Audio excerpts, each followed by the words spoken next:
Hey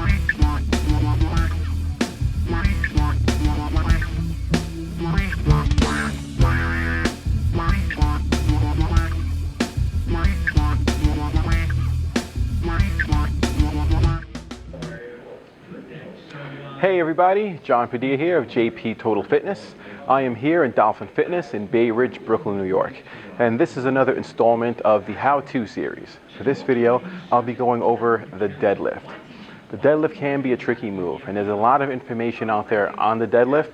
So this video is just intended to give you a few basic principles so that if you're a beginner, to get you started, or if you're a novice, to help tighten up your form.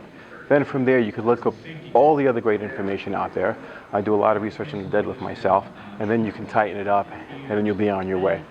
So a few basic principles that I want to give you with the deadlift before I get started is that one, make sure you have a thorough warm-up before you begin. You never want to go right into the two plates. So I would recommend doing some squats, back extensions, nothing too exhaustion. You just want to get the the muscles warmed up. One warm-up that I like to do is called the frog squat. So I would squat down, but I would touch the floor. So this way I'm getting both the quads and the glutes moving, but I'm also getting some back extension as well. Then go with about 2 or 3 light to medium sets, then go for your working weight. And another principle I'd like to go over, sorry, I just drank a shake before this, bad idea. I'm not wearing any shoes, and that's on purpose, because with the deadlift, you want to try to shorten your range of motion as much as possible. Unless you are going for deficit deadlifts, but that's a whole other conversation for another day. So if you are going to do it without any shoes, at least wear some socks. You don't want to gross people in the gym out. But if you are going to wear shoes, then at least get a trainer shoe with a very flat sole, or just go with Converse All-Stars. So I'm going to start off here with the bar. Now, as I start with the bar, it should be right over the middle of your feet, or if you're wearing shoes, right over the shoelaces. As close to the shins as possible. Now, I want you to remember some basic points with the deadlift. You're going to drive your feet down. So I don't want you to think you're pushing your body up. Think that you are driving your feet down into wet cement and you're making that imprint. As the feet go down, you're driving the hips forward. Then as you drive the hips forward, as you come up right to your top point, shoulders right over the hip. A lot of people like to emphasize the extension of the back. I'm not too crazy about that because that could compromise your back position with all that weight, especially if you're going heavy. So I like to be safe and just keep shoulders right over the hip.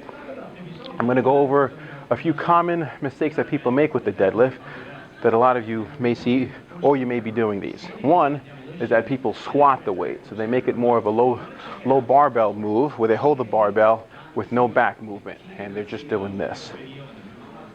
Not a bad move, but you're not deadlifting. Another common error where it's more of a straight leg deadlift where they just might be moving at the waist. This is more of a hip hinge where you're just using the back, especially if you're going heavy. Big mistake, because your back is a smaller muscle group, the erector spinae muscles, so you don't want to hurt yourself.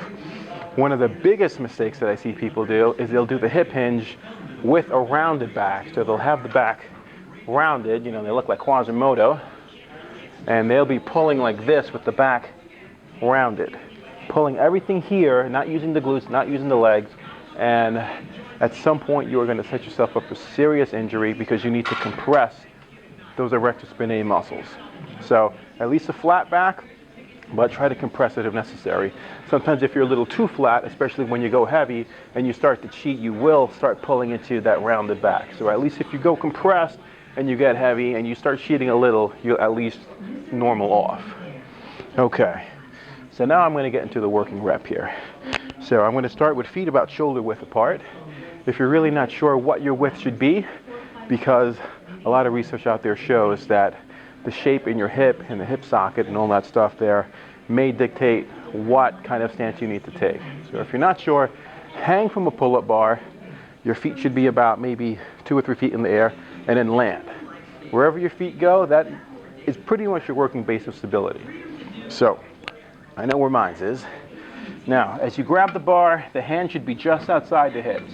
Make sure, you might want to do a few practice rounds, and make sure that your hands and arms are not touching your legs at all, because you don't want any friction during your movement. You want a smooth motion as much as possible.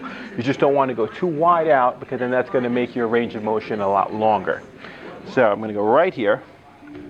So as I get down, I'm going to have my butt down, chest high. Another important point, butt down, chest high, to make sure that you're getting that push from both your back and your glutes.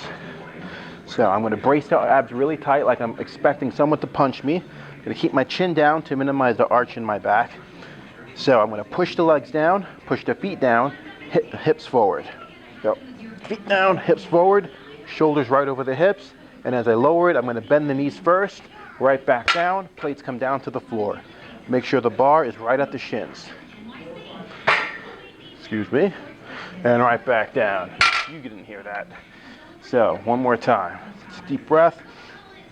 Feet down, hips forward, and right back. Now that was the conventional deadlift. I'm going to go over the sumo deadlift. Now with the sumo deadlift, the feet go out a little bit wider, like a sumo wrestler, of course. Now with these bars, there are certain lines on there, so I like to put my second toe right over that line. That's pretty much my comfort level there. Once again, shins close to the bar. And now my stance is going to be more narrow now. So as it goes narrow, you want to make sure you have enough width so that the bar is not too unstable in your arms, but just narrow enough so that you're not rubbing up against the inside of your knees. So same principles, butt down, chest high. Now take a deep breath, abs tight,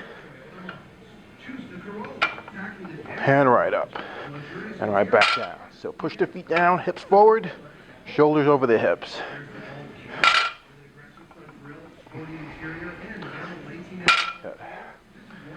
So if you're not sure which deadlift to use, experiment with both and find which one suits you best.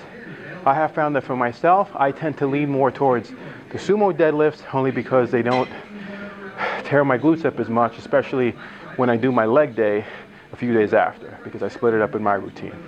I hope everything helps. If you need to, you can reach out to me at jptotalfitness.com. You can shoot me an email. You could also look me up on Facebook, JP Fitness, JP Total Fitness, excuse me, I'm out of breath from the deadlifts. You could also look me up on Instagram. Hope everything works for you. Burn it up.